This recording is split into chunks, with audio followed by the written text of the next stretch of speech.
Hello fellow exiles, Krazyed here, and the end times are upon us, and the meek shall inherit the earth. So it has been told by Rory, because tonight we are looking at the Dev Manifesto of Energy Shield and Life. And it looks like there's some pretty big announcements here, so I'm just going to go through everything. I'm not going to read it verbatim, but I will go through everything that they talk about. They're making a huge change in the beta at 3.0, testing Life First Energy Shield. There are some major nerfs to Energy Shield coming. Everything from keystones to gear to buffs to life. Everything that a lot of people on Reddit have talked about and in the forums. So let's just get right to it because there's a lot to take in. So I'll start by reading verbatim, even though I said I wouldn't, what Rory said. He said, "We'll be making a large number of changes to Energy Shield and other defenses as part of the Fall of Oriath Beta. This manifesto aims to explain why we've decided to make changes to Energy Shield and what these changes will be." Goes on to say why the changes are required, and we all know why they're required. People get crazy amounts of Energy Shield. 25k unbuffed is reasonable for very high-end equipment as far as Energy Shield, and they can still output damage to do all the in-game content, whereas Life could invest into perfect gear, get everything invested into Life, and get 9k maybe, and then not to be able to do the damage to do in-game content. In addition, Veil Pact, Ghost Reaver, and Zealot's Oath keystones could be used to compensate any situation with the exception of life flasks, and it really made it trivial for Energy Shield to do everything. So the combination of the effective health pool plus complete access to all the recovery mechanics is why they're nerfing Energy Shield. So the first thing they're doing is reductions to Energy Shield. This is a flat 30% to 35%. I think Rory used the exact number of 33% reduction at the highest tiers of all Energy Shield modifiers.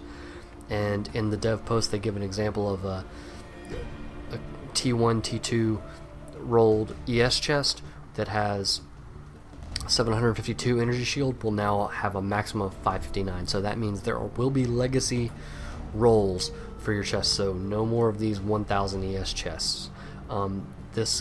They'll go on to talk about this, but this will affect everything Energy Shield. So all prefixes that affect Energy Shield plus the base amount of Energy Shield that the items give itself is going to be nerfed by that much, and then also anything that would give Energy Shield. So there's going to be adjustments to crafting mods from the masters and essences.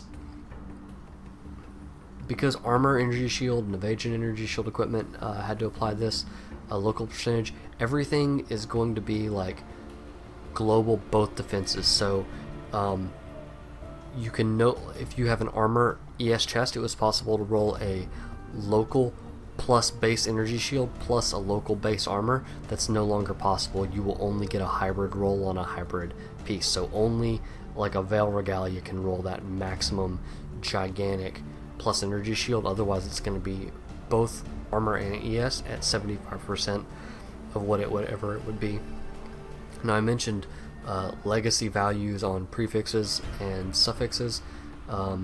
That means we will have double legacy Chevron's wrappings is basically what it boils down to, because the new shavs and any other ES piece, whatever it may be, whether it's Vis Mortis or Beast Fur Shawl, they're all going to be nerfed and toned down a little bit. We've also reduced the potential to increase Energy Shield from other sources. Chaos Inoculation will no longer have an Energy Shield multiplier on a notable behind the keystone. Elrion can no longer craft 5 to 20% increased Energy Shield on rings. It's still going to be available in amulets because that's a natural roll on an amulet.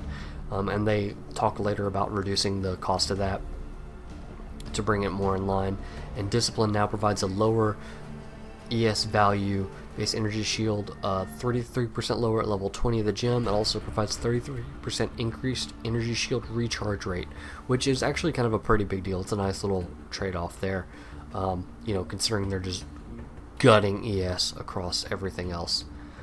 After all these changes, players will still be able to reach significantly higher values of Energy Shield than Life. Current estimates are that a build that balances around offense and defense as well, geared to reach around 15k energy shield.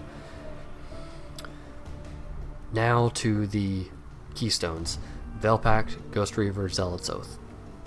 They are being heavily reworked. Veil Pact keystone will no longer affect energy shield in any way. It will only apply to life leached. This is because higher effective life pool provided by energy shield trivialized some encounters. Yeah. Where Veil Pact lets you restore all of your pool in under a second if your damage was sufficient. Yes, that is completely correct. Ghost Reaver. This keystone had a huge downside for characters specialized in both life and energy shield, as they could no longer leech any life but had no penalty to pure energy shield chaos inoculation characters. Because of this, we've now added a multiplier to energy shield recharge rate to the keystone, so players will be trading recharge rate for leech. Now, it says multiplier to energy shield recharge rate. I'm believing this is going to be a negative multiplier, so the same way that Beast for Shaw gives a multiplier to energy shield recharge rate, and so do a couple of other little passive keystones, which actually, like, if you have ES regen, it multiplies that. This is going to be a negative multiplier, so it will basically, you won't be able to recharge your energy shield very well, but you can leech life as energy, or leech energy shield instead of life. And Zealot's Oath, they are not changing right now, but they might tweak it in the beta a little bit. Master Crafting. We've made some adjustments to Master Crafting values, most notably local flat bonuses to energy shield. I just discussed that. And crafting is going to be a little bit cheaper on the amulets. They've reduced all of the energy shield prefixes, and they list the new modifiers for what energy shield prefixes will be. So the craftable mods from Haku will now be plus 27 to 34 maximum energy shield can be applied to all armor slots. 35 to 45 maximum energy shield can be applied to body armor, shield, and helmet, or 56 to 69 can be applied to body armor and shield. Along with that, they go into new item modifiers, and this is one of the complaints that was floating around a lot in Reddit especially, where you've got a hybrid, you can get a hybrid ES roll and hybrid defense roll, but there's no hybrid life roll out there. So Rory is addressing that as well. And here's what he has to say about that. We're also going to be adding a series of new modifiers to items and replacing what can be rolled on some hybrid armor to both improve life values and increase total defenses on hybrid armor. All armor will have a new prefix modifier that can be rolled that increases flat defenses, armor evasion, energy shield, and grants a small value to added life. So 18 to 23 life and plus 14 to 20 armor and evasion rating, or 8 to 10 energy shield, and then the values scale up to 34 to 38 life plus 96 to 120 armor evasion rating, or 26 to 30 energy shield on body armors. So the example they give is an astral plate with 154 max life, and it has that hybrid armor roll on it, and 30 strength. So that is a huge buff. It says we'll be changing flat added defense mods on multi-defense armors as well. Previously, an armored energy shield could only roll both flat local armor and flat local maximum energy shield as separate mods. These pieces will only be able to roll a combined mod that has both of these stats at 75% of their value. I kind of said that earlier. This means hybrid armors will have a power potential rating less but better total defenses. So you won't get higher ES, but you'll have evasion and ES, or armor ES, whatever you want to do. Total defense is being higher than the local piece. So we'll be keeping a close eye on these changes. They'll compensate, tweak them, and they're also going to be adding a series of new suffix modifiers to rare body armors to give them something more rewarding. Body armors that grant evasion will be able to roll additional dodge chance. Body armors that grant armor will be able to roll additional physical damage reduction, and energy shield armors will be able to roll added energy shield recharge rate. We may be adding other interesting modifiers as suffixes to other item slots during the beta if this is successful. So it's some pretty good stuff there. They're giving non-ES builds some more to work with, dodge and flat fizz reduction. I think that's really good because armor, you know, it scales up to a certain point, and evasion only scales so far. You need that dodge to stack with it. So I think that's really good. As you can see, there's a lot of changes to energy shield as well as defenses in general.